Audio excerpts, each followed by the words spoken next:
Hello नमस्कार साथियों, कैसे हैं? आशा करता हूँगा कि आप भी सही होंगे और ठंड का मजे ले रहे होंगे। Hello, welcome back my YouTube channel. मैं सोनू कुमार। मैं अपने यूट्यूब चैनल पर आप सभी दर्शकों का हार्दिक अभिनंदन करता हूँ। और आज आप लोगों के लिए सक्षमता परीक्षा विशेष का क्लास 5वां क्लास साथ में लेकर आया हूं। और यह जो क्लास होगी, आज क्लास इतिहास की होने वाली है और एसएससी जीडी से रिलेटेड कुछ ऐसे प्रश्न होंगे जो अति महत्वपूर्ण होने वाले हैं। तो आइए दोस्तों, हम लोग अपना पेज ले लेते हैं। वह कौन सा पेज है जरा देखते हैं। तो मैंने कहा दोस्तों कि आज हम लोगों को इतिहास के बारे में पढ़ना है। और आज की कौन सी क्लासेज हैं? तो आज मध्यकालीन इतिहास को आज हम लोग पढ़ने वाले हैं दोस्तों। जी हाँ दोस्तों, तो आज हम लोग मध्यकालीन इतिहास को मध्यकालीन इतिहास नहीं, यह इतिहास प्राचीन इतिहास कहा जा सकता है। इसको प्राचीन इतिहास के नाम से हम लोग जानते हैं दोस्तों। तो आइए हम लोग चलते हैं अपने क्वेश्चन की ओर। तो क्वेश्चन कहता है सबसे पहला हम लोग समझते हैं कि क्या क्या चीज पढ़ना है। तो हमको साथियों, तो आज हम सबसे पहले पढ़ने जा रहे हैं कि सिंधु घाटी सभ्यता। क्या हमने कहा? सिंधु घाटी सभ्यता। सिंधु घाटी सभ्यता कैसी सभ्यता थी? तो एक यह आद्य ऐतिहासिक काल कहा जा सकता है। इस सभ्यता को क्या कह सकते हैं? ये आद्य ऐतिहासिक काल कहा जा सकता है दोस्तों। और इसके बारे में कहा जाता है कि इसका सन था 1350 ईसा पूर्व से लेकर 1750 ईसा पूर्व के बीच होता है।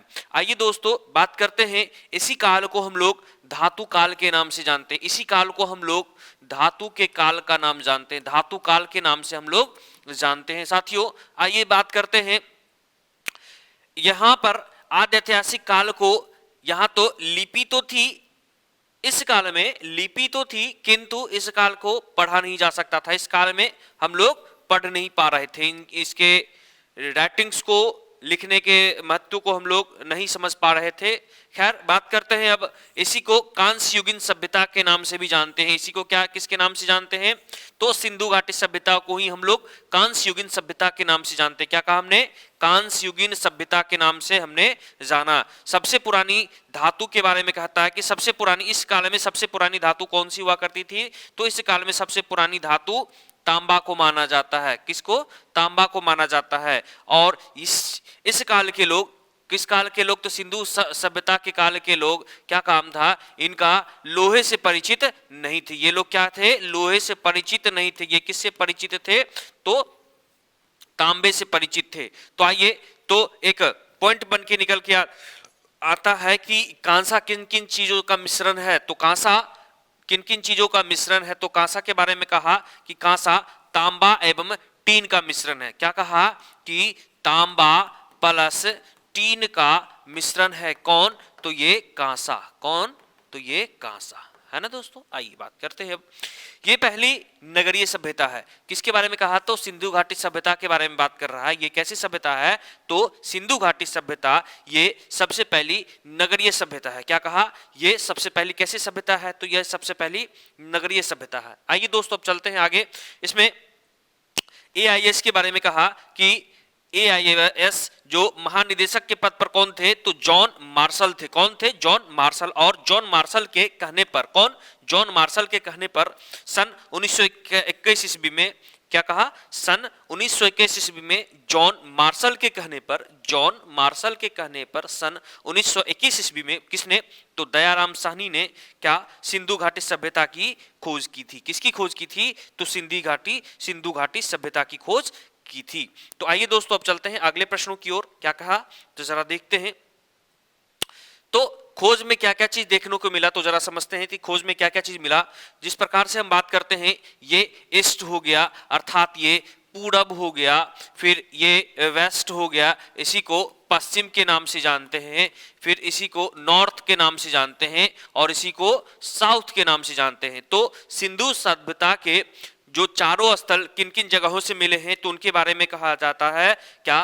कि ईस्ट वाला अर्थात पूरब वाला ये आलमगीरपुर होता है। पूरब वाला कहां पर? आलमगीरपुर, जो कि मेरठ यूपी के करीब है। और कौन सी नदी के किनारे बसा हुआ है? तो यह हिंडन नदी के किनारे बसा हुआ। कौन सी नदी के किनारे? तो यह हिंडन नदी के किनारे बसा हुआ है। फिर बात करते हैं वेस्ट वाला, पश्चिम वाला। तो पश्चिम कहां पर? तो पश्चिम सुतका गेंडोर। क्या कहा? सुतका गेंडोर स्थल का नाम था, जो कहां है फिलहाल? तो बलूचिस्तान में। अभी कहां पर है? तो बलूचिस्तान में है। और वहीं पर बात करते हैं किस नदी के किनारे? तो उस नदी का नाम था दासक नदी। किस नदी का नाम था? तो उस नदी का नाम था दासक नदी। फिर बात करते हैं मांडा, जो कि यह नॉर्थ में था, जो कि यह उत्तरी दिशा में, जो कि मांडा एक स्थल है जो कि कहां पर? तो जम्मू कश्मीर में। कहां पर? जम्मू कश्मीर में। और किस नदी के किनारे? तो यह नदी का नाम है चेनाब नदी। इस नदी का क्या नाम है? इस नदी का नाम है चेनाब नदी। इस नदी का क्या नाम है बाबू? तो इस नदी का नाम है चेनाब नदी। वहीं पर बात करते हैं दक्षिण, जो कि दक्षिण अर्थात साउथ की ओर। तो साउथ में क्या था? दैमाबाद। क्या था? दैमाबाद। और यह दैमाबाद अभी बता दे सकते हैं आपको कि यह अभी फिलहाल वह महाराष्ट्र, जिसको प्रवरा नदी पर, और इसी को फिलहाल कैसी कि गोदावरी की ये सहायक नदी के रूप में जानी जाती थी, जिसका नाम था प्रवरा नदी, जो कि यह गोदावरी की सहायक नदी के बारे में इसको समझ सकते हैं। आइए बात करते हैं कि सिंधु घाटी सभ्यता का जो स्थल था वो कहां से कहां तक, और नॉर्थ से साउथ कहां तक था, और ईस्ट से वेस्ट कहां तक फैला हुआ था, इसके बारे में कितने किलोमीटर में फैला हुआ था, इसकी जानकारी लेते हैं। तो सिंधु सभ्यता जो था, जो कि कांस्युगिन सभ्यता के भी नाम से इसको जानते हैं, तो नॉर्थ से साउथ तक कितना? 1400 किलोमीटर तक फैला हुआ था। वहीं पर ईस्ट से वेस्ट की ओर, क्या कहा? वहीं पर ईस्ट से वेस्ट की ओर कितना किलोमीटर तक फैला हुआ था? तो 1600 किलोमीटर तक फैला हुआ था। कितना किलोमीटर तक? 1600 किलोमीटर तक यह फैला हुआ था। कौन? तो सिंधु घाटी सभ्यता का ये जो स्थलें थी। आइए बात करते हैं साथियों, अब नेक्स्ट पॉइंट पे लेके चलते हैं आपको। उसी के अंतर्गत बताया गया कि इसकी जो लिपि हुआ करती थी, इसकी लिपि बाएं एवं दाएं इस प्रकार से होती थी, और दाएं से बाएं लिखी जाती थी। कैसा? दाएं से बाएं लिखी जाती थी, है ना। बात करते हैं इस समय इसकी जो लिपियां हुआ करती थी, भाव चित्रात्मक लिपि हुआ करती थी। क्या?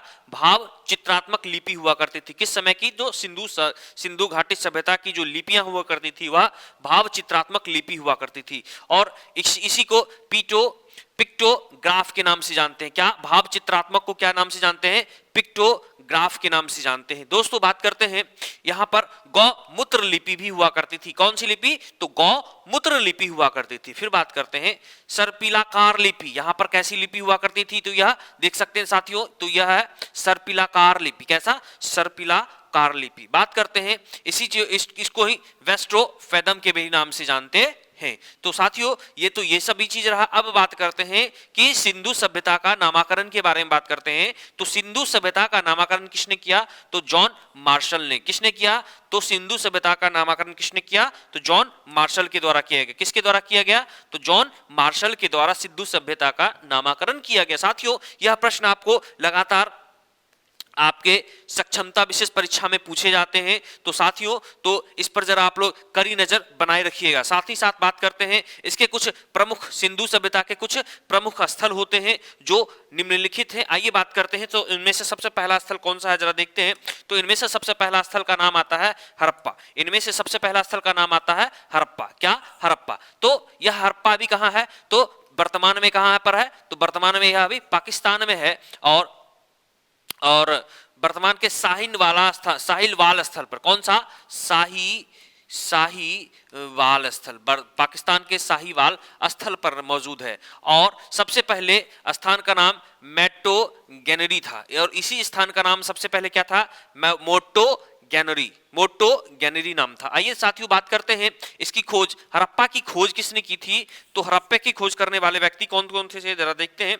तो हड़प्पा की खोज करने वाले व्यक्ति, तो हड़प्पा की खोज सर्वप्रथम कब हुआ था? तो हड़प्पा की खोज सर्वप्रथम 1921 ईस्वी में हुआ था। कौन? 1921 ईस्वी में हुआ था। और किसने किया था? तो दयाराम साहनी के द्वारा किया गया था। किसके द्वारा? तो दयाराम साहनी के द्वारा किया गया था। कब? 1921 ईस्वी में। किसकी? तो हड़प्पा की खोज की गई थी। वहीं पर बात करते हैं किस नदी के किनारे? तो रावी नदी और तट के बाएं ओर स्थित था, तट के बाएं ओर स्थित होता है। यह बात करते हैं एक समाधान मिला, कब्रिस्तान मिला जिसका नाम था R37, एक कब्रिस्तान का नाम था, तो R37 कब्रिस्तान था और यह भी हड़प्पा सभ्यता से ही, अर्थात हड़प्पा से ही मिलती है, जिसका नाम था R37 कब्रिस्तान। क्या R37 कब्रिस्तान कहां से मिला है साथियों? तो यह भी हड़प्पा से ही मिला है। बात करते हैं ग्रिड पद्धति, यहां पर कैसी पद्धति हुआ करती थी? जो कि यह एक ग्रिड पद्धति नुमा होती थी, ये इस रूप में हुआ करती थी। किस रूप में? तो इस रूप में हुआ करती थी। कौन सा? ग्रिड नुमा पद्धति। आइए साथियों बात करते हैं, अब इस रूप में हुआ करती थी। तो साथियों यहाँ के बारे में बात करते हैं, तो यहाँ के नगरों के बारे में बात करते हैं। तो यहाँ की नगर को विशेष दो भागों में बांटा गया था। यहाँ के हड़प्पा के नगरों को विशेषकर दो भागों में बांटा गया था, जिसमें कि सबसे पहला क्या हुआ करता था? तो साथियों हम लोग देखते हैं, एक होता था दुर्ग, एक होता था दुर्ग और दूसरा होता था नगर। क्या होता था? एक दुर्ग होता था और दूसरा होता था नगर। एक दुर्ग और दूसरा नगर, और नगर में ही जनता निवास कर किया करती थी। नगर में ही जनता क्या करती थी? नगर में ही जनता निवास किया करती थी। तो साथियों एक तरह का मैं आपको कहानी भी बताते चल रहा हूं साथियों, तो इस पे जरा आप लोग गौर फरमाइएगा। इसके बाद आया अब एक अपवाद के रूप में उसी चीजों का एक अपवाद है जिसका नाम है धौलावीरा। क्या नाम है? धौलावीरा। और साथियों यह धौलावीरा गुजरात में है। क्या है? यह गुजरात में है, और इसी धौलावीरा को यूनेस्को के द्वारा, क्या कहा हमने? यूनेस्को के द्वारा हाल ही में 40वां विश्व धरोहर घोषित किया गया यूनेस्को के द्वारा। किसको? तो धौलावीरा को, जो कि कहां है? तो यह गुजरात में है। कहां है साथियों? तो यह गुजरात में है, और यूनेस्को द्वारा इसे 40वां विश्व धरोहर घोषित किया गया है। तो साथियों बात करते हैं, तो धौलावीरा में क्या था कि यहाँ पर जो हमने कहा अपवाद क्यों? क्योंकि हड़प्पा के बारे में बात कहा, तो हड़प्पा में दो नगरीय सभ्यताएं थी, लेकिन यहाँ पर कैसी है? तीन भागों में नगरीय सभ्यता को विभाजित किया गया है। फिर बात करते हैं कैसे कैसे, तो एक था पश्चिमी, एक मध्य और दूसरा तीसरा पूर्वी। तो पूर्वी और पश्चिमी के बीच क्या आ जाता था? मध्य। क्या कहा हमने साथियों? पूर्वी एवं पश्चिमी के बीच क्या आ जाता था? मध्य आ जाता था। तो साथियों बात करते हैं, तो इसलिए इसको क्या कहा? अपवाद स्वरूप इसको जाना गया। किसको? तो धौलावीरा को। तो बात करते हैं साथियों, तो धौलावीरा कहाँ है? तो धौलावीरा कहाँ है? गुजरात में, और इसे ही यूनेस्को के द्वारा 40वां विश्व धरोहर घोषित किया गया। कब? तो हाल ही में। आइए साथियों बात करते हैं, वहीं पर आप बात करते हैं मोहनजोदारो के। बात करते हैं मोहनजोदारो। तो मोहनजोदारो फिलहाल वर्तमान में पाकिस्तान में है। मोहनजोदारो फिलहाल कहाँ है? तो यह पाकिस्तान में है, और इसका मोहनजोदारो का अर्थ होता है मृतकों का टीला। क्या होता है साथियों? तो मृतकों का टीला। मोहनजोदारो का अर्थ होता है मृतकों का टीला। मोहनजोदारो का अर्थ होता है मृतकों का टीला। साथियों अब बात करते हैं, अब इसी में क्या वर्तमान में पाकिस्तान के लरकाने जिले में है। पाकिस्तान के लरकाने जिले में है। कौन सा? तो मोहनजोदारो का यह जो स्थल है। बात करते हैं, यह सबसे बड़ा स्थान है। यह कैसा? जो उस समय का सबसे बड़ा स्थान हुआ करता था। और इसके बारे में बात करते हैं कि इसकी खोज, क्या कहा साथियों? तो इसकी खोज किसकी खोज? तो मोहनजोदारो की खोज किसने किया? तो 1922 ईस्वी में राखलदास बनर्जी के द्वारा किया गया। किसकी खोज? 1922 ईस्वी में राखलदास बनर्जी के द्वारा किया गया। कब? तो 1922 ईस्वी में। और यहां पर बड़े बड़े स्नानागार एवं अन्नगार हुआ करते थे। यहीं पर से एक नंदी की मूर्ति भी मिली है। और कैसी मूर्ति है? तो वह नंदी की मूर्ति, जो कैसी मूर्ति है? वह कांसे की मूर्ति है। कैसी मूर्ति है? वह कांसे की मूर्ति है। साथियों कैसी मूर्ति है? वह कांसे की मूर्ति है। बात करते हैं पशुपति की भी मोहर। पशुपति की भी मोहर कहां से? तो मोहनजोदारो से ही प्राप्त होती है। और नदी किसके बारे में बात करता है? तो यह भी नदी सिंधु नदी के ही बारे में बात करता है। कैसी नदी? तो यह भी नदी कैसी है? तो सिंधु नदी है। साथियों बात करते हैं तीसरा नंबर, जो कि कालीबंगा है। क्या है साथियों? तो यह कालीबंगा है। तो कालीबंगा के बारे में कुछ विशेष बातें कर लेते हैं हम लोग। तो कालीबंगा के बारे में कहा गया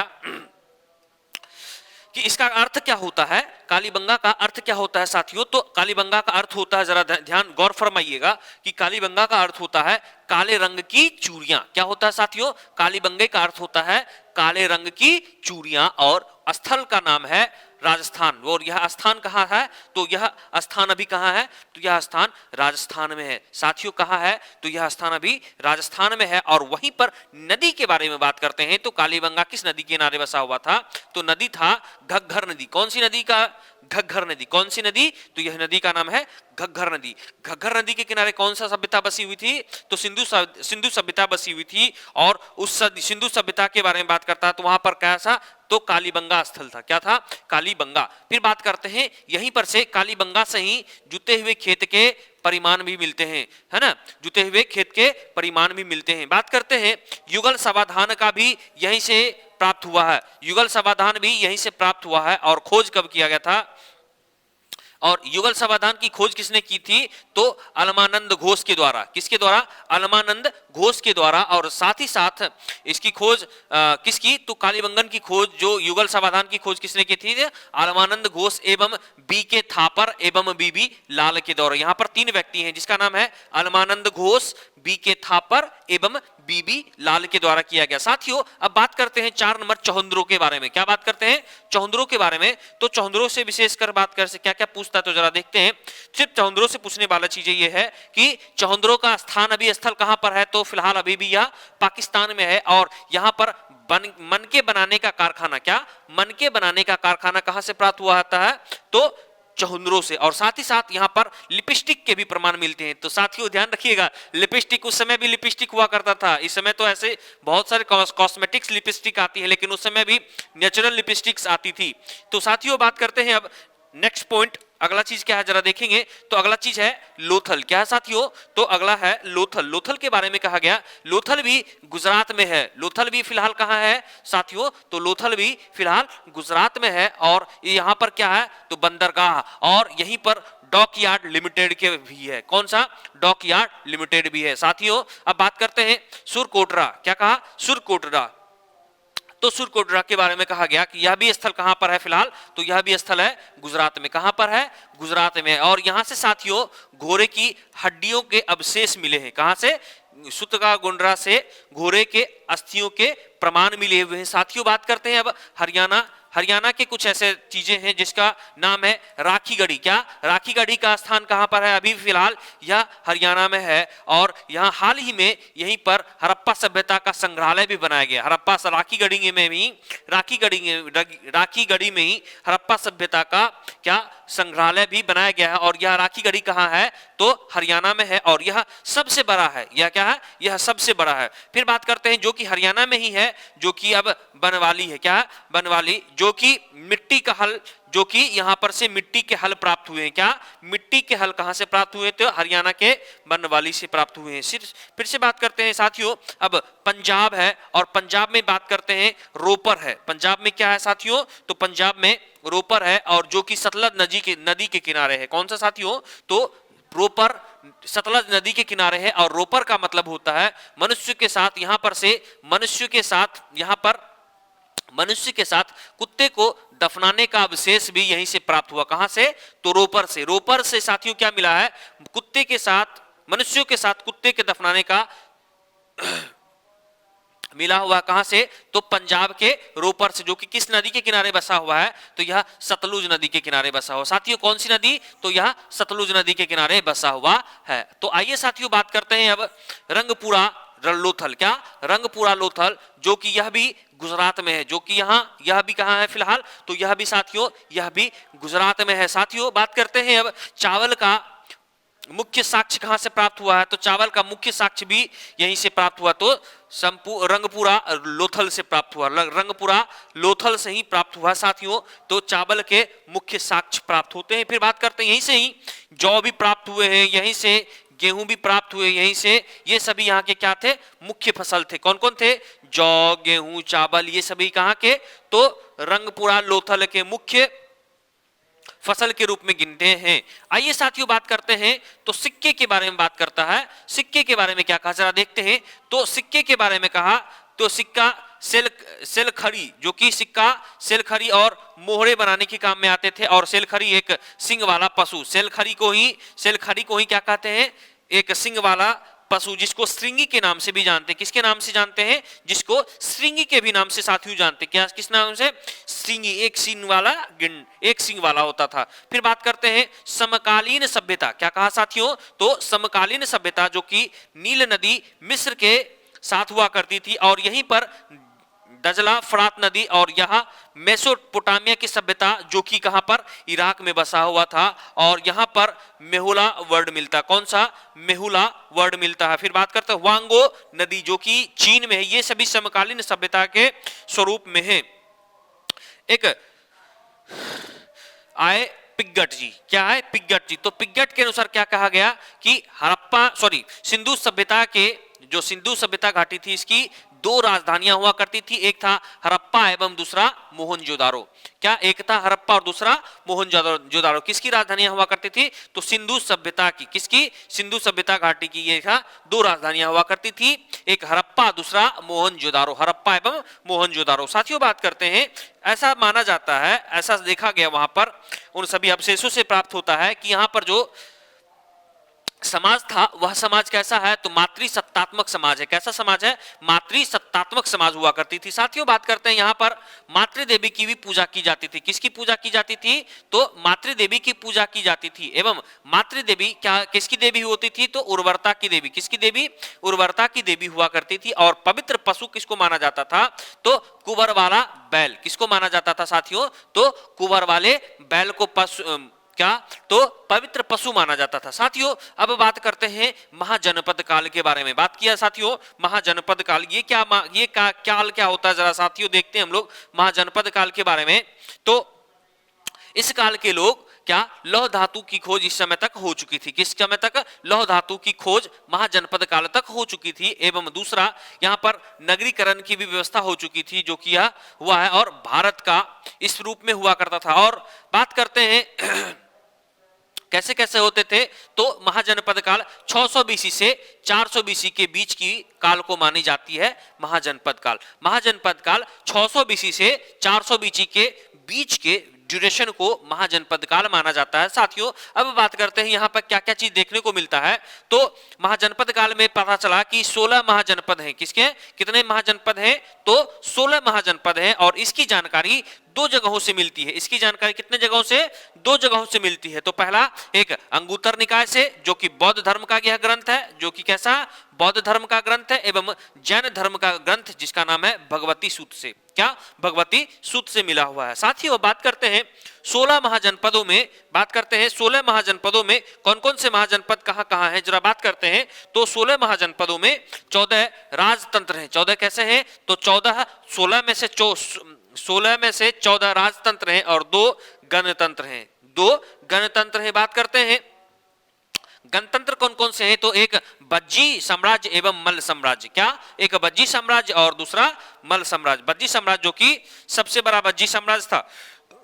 बात करते हैं साथियों 16 महाजनपद के बारे में, एक ऐसा जो साउथ इंडिया में था जो कि कैसा था, अस्मक, कौन था, अस्मक महाजनपद जो कि गोदावरी नदी के तट पर पोतन या पोतनी की राजधानी, इसकी राजधानी, अस्मक की राजधानी कहाँ थी, तो पोतनी, अस्मक की राजधानी कहाँ थी साथियों, तो पोतनी, अस्मक महाजनपद की राजधानी कहां हुआ करती थी, तो पोतनी हुआ करती थी जो कि कहां था, साउथ इंडिया में था। कहां पर था साथियों, तो यह साउथ इंडिया में था। तो आइए साथियों बात करते हैं कि कौन कौन से महाजनपद बाहर में है।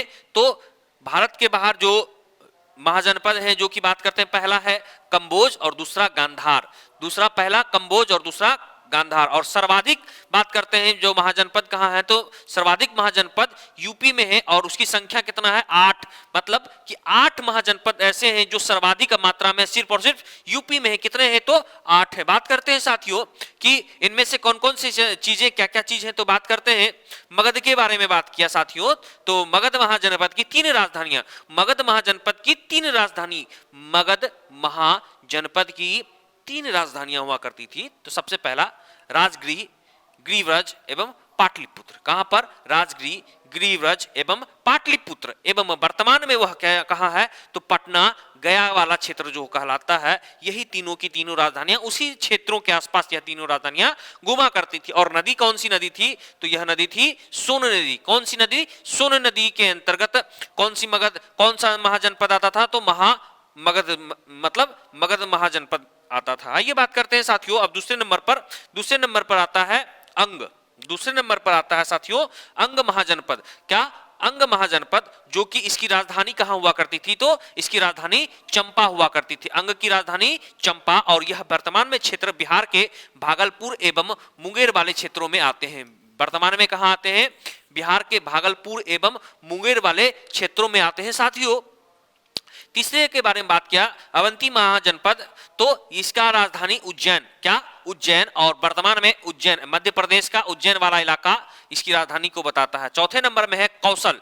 क्या? कौशल, जो कि अभी जस्ट आपने पढ़ा होगा कि राम आएंगे, है ना साथियों? क्या? राम आएंगे, जो कि सरयू नदी के किनारे कौशल्या अर्थात कौशल, इसको VVI मान लीजिएगा साथियों। यह प्रश्न आपको पूछ सकता है, क्योंकि अभी जस्ट राम आए हैं। कब आए हैं? 22 तारीख को राम आए हैं साथियों, 22 तारीख को राम आए हैं। तो यह प्रश्न वैसे ही इंपॉर्टेंट हो जाता है। तो कौशल महाजनपद, जो कि सरयू नदी के किनारे है, और इसकी राजधानी कहां हुआ करती थी? श्रावस्ती कह सकते हैं या फिर साकेत। क्या कह सकते हैं साथियों? श्रावस्ती या साकेत, और यह वर्तमान में फैजाबाद और अयोध्या वाला क्षेत्र है। तो साथियों यह क्वेश्चन आपसे पूछ सकता है कि कौशल महाजनपद की राजधानी कहां थी? तो श्रावस्ती थी, या श्रावस्ती के जगह क्या? साकेत थी, और किस नदी के किनारे? तो साथियों यह सरयू नदी के किनारे। ऐसा कहा जाता है साथियों कि सरयू नदी में ही भगवान राम ने समाधि लिया था। साथियों इन्हीं के अंतर्गत पूछ सकता है यह क्वेश्चन, जरा इंपॉर्टेंट है, तो इस क्वेश्चन को जरा आप लोग गौर फरमाइएगा साथियों, यह इंपॉर्टेंट क्वेश्चन है साथियों।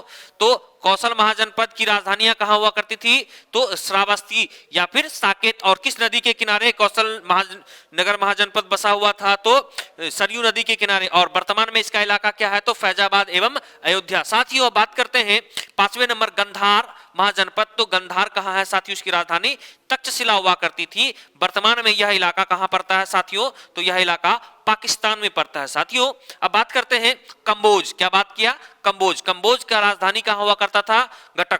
हाटक। क्या कहा? कंबोज की राजधानी हाटक, एवं इसी को गोरिया, और यह भी पाकिस्तान के इलाकों में फिलहाल पड़ता है। साथियों बात करते हैं असमक। असमक की राजधानियां पोतन हुआ करती थी। कहां पर साथियों? तो पोतन हुआ करती थी। फिर बात करते हैं साथियों बज्जी। किसके बारे में बात किया? तो बज्जी। तो साथियों यह इसकी राजधानी वैशाली हुआ करती थी, और संपूर्ण बिहार या एवं दरभंगा वाला इलाका भी साथियों ऐसा कह सकते हैं। फिर बात करते हैं मल्ल की राजधानी कुशीनगर हुआ करती थी। मल्ल की राजधानी कुशीनगर हुआ करती थी, और यह यूपी के देवरिया एवं गोरखपुर वाला वर्तमान में यह क्षेत्र पड़ता है। साथियों अब सुरसेन महाजनपद के बारे में बात किया, जिसकी राजधानी मथुरा हुआ करती थी, और यह भी यूपी वाला इलाका, और यहां भी यूपी वाले इलाके पड़ते हैं। साथियों बात करते हैं साथियों मत्स्य महाजनपद, जो कि इसकी राजधानी विराटनगर हुआ करती थी, और ये संपूर्ण भारत के स्वरूप में जाना जाता है। साथियों बात करते हैं अब कुरु, और इसका राजधानी इंद्रप्रस्थ था, और यह साथियों यह दिल्ली, जयपुर और राजस्थान वाला क्षेत्र कहलाता है वर्तमान में। आइए साथियों बात करते हैं वत्स महाजनपद के बारे में बात करते हैं साथियों। तो वत्स महाजनपद जो कि कौशाम्बी में है, इसकी राजधानी कहां है? कौशाम्बी, और वर्तमान में यह प्रयागराज वाला क्षेत्र कहलाता है। वर्तमान में साथियों यह प्रयागराज वाला क्षेत्र कहलाता है। वहीं पर बात करते हैं चेदी। तो चेदी की राजधानी शक्तिमती। क्या था? शक्तिमती, और अभी बुंदेलखंड वाला इलाका यह पड़ता है। साथियों बात करते हैं पंचाल। क्या साथियों? तो पंचाल, और पंचाल की राजधानी अहिचित्र या फिर कमिपिल्य इसी को कहते हैं, ये अभी यूपी में पड़ता है साथियों। और वहीं पर बात करते हैं काशी, जो कि इसकी राजधानी वाराणसी हुआ करती थी, और यह बनारस के आसपास वाला क्षेत्र पड़ता है साथियों। अच्छा वहीं पर बात करते हैं, तो ये तो महाजनपद के बारे में हो गया साथियों। अब चलते हैं अगले प्रश्नों की ओर। तो अब हम लोग जरा पढ़ेंगे, तो अब हम लोग पढ़ते हैं बौद्ध धर्म को। तो साथियों जरा गौर फरमाइएगा बौद्ध धर्म के बारे में। तो बौद्ध धर्म के अंतर्गत क्या क्या बातें कही गई है, कैसे कैसे बातें कही गई, तो साथियों जरा देखते हैं। तो यह बौद्ध धर्म है। क्या है साथियों? तो यह हमारा बौद्ध धर्म है और बौद्ध धर्म के संस्थापक किसको माना जाता है, तो महात्मा बुद्ध अर्थात गौतम को माना जाता है। वहीं पर बात करते हैं साथियों, महात्मा बुद्ध का जन्म कब हुआ था, कहां हुआ था, तो जन्म लुम्बिनी में हुआ था। और लुम्बिनी कहां पड़ता है, तो नेपाल में पड़ता है। लुम्बिनी कहां पड़ता है, नेपाल में पड़ता है। और 563 ईस्वी पूर्व में हुआ था। कब, 563 ईस्वी पूर्व में हुआ था। इनके बचपन का, महात्मा बुद्ध के बचपन का नाम क्या था, तो सिद्धार्थ था। और उनके पिताजी का क्या नाम था, तो शुद्धोधन नाम था। क्या था, तो उनके पिताजी का नाम शुद्धोधन था और माता का नाम महामाया था और पत्नी का नाम यशोधरा था। क्या था साथियों, पत्नी का नाम यशोधरा था। साथियों अब एवं पुत्र का क्या नाम था, तो पुत्र का नाम राहुल था। और पालन पोषण करने वाली कौन थी, तो पालन पोषण करने वाली इनको पालन पोषण करने वाली इनकी मौसी थी, जिनका नाम था प्रजापति गौतमी। क्या नाम था इनका, प्रजापति गौतमी। और निधन कब हुआ, और इनके निधन को कहते हैं मोक्ष की प्राप्ति। क्या कहते हैं, मोक्ष की प्राप्ति इनको कब हुई, तो कुशीनगर में हुई। और यह कुशीनगर कहाँ है, तो यह कुशीनगर अभी यूपी में है, जो कि 483 बीसी में इनका निधन हो गया। और इन्हीं को लाइट ऑफ द एशिया के नाम से भी जानते हैं, अर्थात एशिया का प्रकाश स्तंभ के नाम से हम लोग जानते हैं साथियों। अब वहीं पर बात करते हैं इनके बारे में, थोड़ा सा बात और कहा कि घर छोड़ने की घटना को क्या कहा, घर छोड़ने की घटना क्या कहलाता है, तो महाभिनिष्क्रमण कहलाता है। क्या कहलाता है साथियों, तो महाभिनिष्क्रमण। और यह कहाँ, किस क्षेत्र को, कपिल वस्तु को कहते हैं। फिर बात करते हैं ज्ञान प्राप्ति को क्या कहा जा सकता है, या फिर उनके संबोधन को कह सकते हैं। और यह कहां पर तो था, तो यह गया बिहार में था। कहां पर, तो संबोधीन को ज्ञान प्राप्त, अर्थात संबोधीन को ज्ञान प्राप्त को ही हम लोग क्या कह सकते हैं, संबोधीन। अर्थात इनको ज्ञान प्राप्ति कहां, ज्ञान प्राप्ति को क्या कह सकते हैं, संबोधि। एवं इनका प्रतीक चिन्ह क्या था, पीपल का पेड़, नदी में निरंजना नदी, और दिन वैशाख पूर्णिमा के दिन था। और वैशाख पूर्णिमा को ही बुद्ध पूर्णिमा के नाम से भी जानते हैं इनका। और बुद्ध पूर्णिमा को ही इनका जन्म हुआ था, इनका निधन भी बुद्ध पूर्णिमा के दिन हुआ, और ज्ञान की भी प्राप्ति इनको बुद्ध पूर्णिमा के ही दिन हुआ था। आइए बात करते हैं महात्मा बुद्ध के प्रथम गुरु का क्या नाम था, तो ये बार बार साथियों पूछता है, अलार कलाम। क्या नाम था साथियों, तो अलार कलाम इनके गुरु का नाम था। आइए साथियों बात करते हैं, इन्होंने पहला उपदेश जो दिया, उन्होंने पहला उपदेश कहाँ दिया, तो सारनाथ में दिया। और पहले उपदेश को हम लोग क्या कह सकते हैं, धर्मचक्र प्रवर्तक। क्या नाम से जानते हैं साथियों, तो धर्मचक्र प्रवर्तक। फिर वहीं पर बात करते हैं सर्वाधिक उपदेश इनने कहाँ दिया, तो सर्वाधिक उपदेश इन्होंने श्रावस्ती में दिया। सर्वाधिक उपदेश इन्होंने कहाँ दिया, तो सर्वाधिक उपदेश इन्होंने श्रावस्ती में दिया। और उपदेश किस भाषा में दिया, तो उनकी भाषा क्या थी, तो पाली भाषा। उनकी भाषा कैसी थी, तो साथियों उनकी भाषा पाली भाषा हुआ करती थी। साथियों बात करते हैं बौद्ध धर्म के अनुयायी या शासक, मतलब बौद्ध धर्म के अनुयायी कौन कौन से शासक हुए, तो बात करते हैं वो शासक बिंबिसार हुए, वो शासक प्रसेनजीत हुए,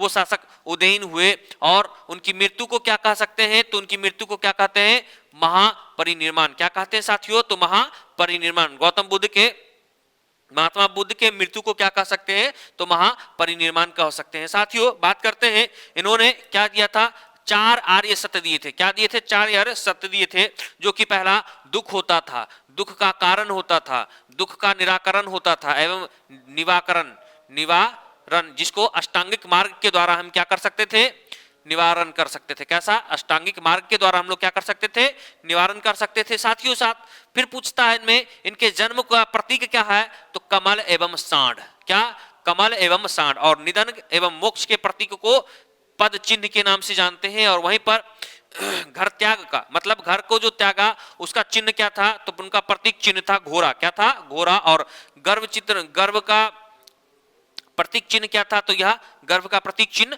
हाथी हुआ करता था। साथियों बौद्ध धर्म के त्रिरत्न हुआ करते थे। बौद्ध धर्म में क्या होते थे, त्रिरत्न होते थे। तो वह त्रिरत्न कौन कौन से थे, जरा बात करते हैं। बौद्ध, धम्म, संघ। क्या, बौद्ध, धम्म एवं संघ हुआ करते थे। बौद्ध धर्म में त्रिपिटक भी हुआ करते थे। बौद्ध धर्म में त्रिपिटक भी हुआ करते थे। एक होता था विनय पिटक, एक होता था सूत पिटक, और एक होता था अभिधम्म पिटक। साथियों विनय पिटक उपाली के द्वारा दिया गया, सूत पिटक आनंद के द्वारा, और अभिधम्म पिटक मोगली पुष्प के द्वारा दिया गया। वहीं पर बात करते हैं आनंद के द्वारा इन्होंने आनंद के द्वारा सूत पिटक के अंतर्गत बौद्ध धर्म का इंसाइक्लोपीडिया के नामक ग्रंथ की भी लिखा, और कुद्दालक निकाय, क्या कहा, कुद्दालक निकाय, जिसको जातक कथाएं मिलती है, यहाँ से क्या मिलती है, जातक कथाएं मिलती है, और यह जातक कथाएं मतलब भगवान बुद्ध के पूर्व जन्म की कथाएं भी इसमें मिलती है। साथ ही साथ इसके कितने निकाय हैं, तो यह 5 निकाय हैं। कितने निकाय हैं, 5 निकाय हैं। फिर बात करते हैं साथियों कि चौथी बौद्ध संगीति के बारे में कहा कि चौथी बौद्ध संगीति कब हुई, तो चौथी बौद्ध संगीति कब हुई, तो 483 बीसी में हुई। कब, तो 483 बीसी में हुई, 483 बीसी में हुई। और कहाँ हुई, तो राजगृह, जो कि बिहार में अभी पड़ता है। और शासक उस समय के कौन थे, तो अजात शत्रु थे, और अध्यक्ष कौन थे, तो महाकश्यप थे। वहीं पर बात करते हैं दूसरे नंबर जो कि 383 बीसी में हुआ, जो कि कहां पर हुआ, इनके बारे में थोड़ा सा जानकारी हम लोग अब एक सिरे से यहां पर ले लेते हैं। तो साथियों अब क्या कहा, तो क्या कहा साथियों, जरा देखते हैं। तो 413 पहला बौद्ध संगीति 483 बीसी में हुआ, कहां, राजगृह में हुआ। और उसके समय शासक कौन था, अजातशत्रु था, और अध्यक्ष कौन था, तो महाकश्यप था। वहीं पर बात करते हैं दूसरा बौद्ध संगीति 383 बीसी में हुआ, और कहां हुआ, तो मैसाली में हुआ। और इस समय शासक कौन थे, तो कालाशोक थे, और अध्यक्ष कौन थे, सवाक मीर, कौन थे, सवाक मीर थे। और वहीं पर बात करते हैं 255 ईस्वी बीसी में क्या हुआ, कहां हुआ, तो पाटलिपुत्र में हुआ। और इस समय शासक कौन थे, तो अशोक थे, और अध्यक्ष कौन थे, तो मोगलीपुत्र तिस थे। वहीं पर बात करते हैं चौथा कब हुआ, तो चौथा पहली शताब्दी में कुंडल ग्राम कश्मीर में, कुंडन वन कश्मीर में हुआ था, और कनिष्क के कालों में हुआ था। यहाँ पर अध्यक्ष वसुमित्र होते थे, और उपाध्यक्ष अश्वघोष थे। एवं बात करते हैं साथियों बुद्ध चरित्र की रचना किसने की, तो अश्वघोष के द्वारा बुद्ध चरित्र की रचना की गई। वहीं पर इसके बाद साथियों कि बुद्ध धर्म में बौद्ध धर्म को 2 भागों में बांटा गया। बौद्ध धर्म को साथियों 2 भागों में बांटा गया। एक होता था हीनयान और दूसरा महायान। एक होता था हीनयान, दूसरा महायान। साथियों वहीं पर बात कर रहे हैं कि बौद्ध धर्म से रिलेटेड कुछ मठ हैं, तो इन मठों को आज हम लोग पढ़ते हैं। तो ये पहला मठ का नाम है हेमिस मठ, जो कहाँ साथियों, हेमिस मठ, जो कि लद्दाख वाले क्षेत्रों में पड़ता है। और दूसरा है दिक्केश मठ, क्या है, दिक्केश मठ, यह भी मठ लद्दाख वाले क्षेत्रों में ही पड़ता है। और तवांग मठ जो कि कहाँ पर, अरुणाचल प्रदेश में पड़ता है।